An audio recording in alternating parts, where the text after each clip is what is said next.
Bonjour les amis.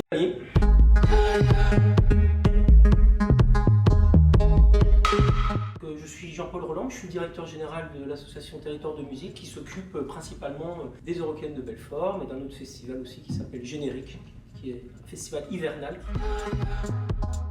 Effectivement, je crois que c'est le bon terme, c'est comment on est sorti, puisqu'on est, on va dire, principalement mono-activité pour nous. L'ensemble du budget et de l'énergie est sur ce festival. Donc assez rapidement, dès qu'il y a eu les premières annonces d'Édouard Philippe sur la limitation des grands rassemblements à 5000, on a été directement impacté. Et donc on a vu venir une sorte d'effet domino avec des festivals qui s'annulaient bien entendu de plus en plus, jusqu'à l'annonce de Macron en avril qui a scellé notre sort, quoi. Et à partir de là, bien entendu, s'est posée la question financière, puisqu'on avait beaucoup d'argent qui était déjà engagé, on peut dire, on peut parler d'un peu plus d'1 million d'euros, une équipe de 9 personnes, et bien entendu là il a fallu s'activer, pouvoir obtenir l'ensemble des aides auxquelles on aurait pu avoir droit, donc classique, l'activité partielle, maintien de quelques subventions locales, notamment le conseil départemental, et puis après le mécénat. On a beaucoup de mécénats, on a eu des mécènes qui ont été sensibles à nos problèmes et qui nous ont aidés à passer bien entendu déjà l'année 2020, mais maintenant on est en 2021.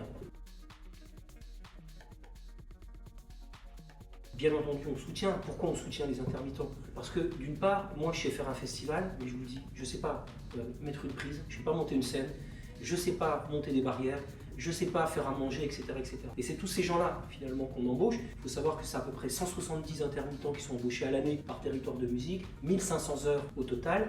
Et puis si on compte aussi les intermittents qui sont embauchés par les prestataires, on peut aussi multiplier par 2. Donc on n'arrive pas loin de 400 intermittents, rien que pour ce festival. Et puis j'allais dire, c'est à côté. C'est très important, le statut d'intermittent pour nous. On l'a défendu en 2003 quand il y avait la crise, etc. Pourquoi? Parce qu'on est un festival rural. Et que s'il n'y avait pas ce statut-là, ça voudrait dire quoi? Ça veut dire que les techniciens du spectacle, ils habiteraient à Lyon, à Paris, là où il y a du taf. Ce serait beaucoup plus difficile d'aller les trouver. Chez nous, quand on a besoin d'un intermittent, j'allais dire, qui va venir faire des heures, en général, il habite à 5-6 km de chez nous. Il est dans la région, il a un vrai savoir-faire. Donc nous, on se battra, bien entendu, pour ce statut, quoi qu'il arrive et quoi que ça coûte, parce qu'effectivement, c'est eux qui co-construisent, bien entendu, le festival avec nous. Donc, sur les revendications, la revendication de la prolongation de l'année blanche, elle me paraît couler de source. Il n'y a pas eu de boulot. Peut-être qu'il n'y en aura pas encore si par malheur la saison des festivals est amputée. Et il nous faudra bien entendu qu'on tienne compte de ces gens qui n'ont pas fait, j'entends dire des gens qui ont fait 0 heure depuis mars, quoi. Il faut se rendre bien compte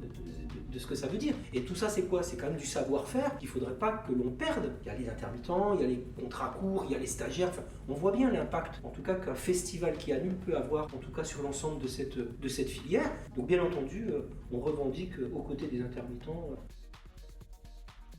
On a été les Eurocaines à l'origine d'une tribune, on peut appeler ça une tribune optimiste qui s'appelait On y croit. On avait lancé, il y a eu 200 festivals qui l'ont signé, donc ça c'était en décembre, c'était au moment où on voulait montrer effectivement notre détermination pour faire le festival. On a eu plusieurs requêtes auprès du ministère, notamment ce qu'on appelait nous un calendrier glissant. C'est-à-dire qu'on aurait pu nous dire à date, par exemple, écoutez, en mai c'est rouge vif, par contre en juin ou en juillet c'est orange clair, et on aurait pu avancer comme ça. On demandait aussi d'avoir une garantie assurantielle, c'est-à-dire quelque chose qui aurait permis de continuer à travailler, avec bien entendu, si jamais on devait par malheur annuler, que nos frais soient remboursés. C'est ce que par exemple le Centre national du cinéma a obtenu. Quand on commence un tournage, si jamais il a annulé, on est remboursé. Malheureusement sur ces 2 points, nous n'avons pas été entendus, ou alors on n'a pas encore été entendus. On a un calendrier effectivement, mais on a un calendrier qui ne nous dit ni le début, ni la fin.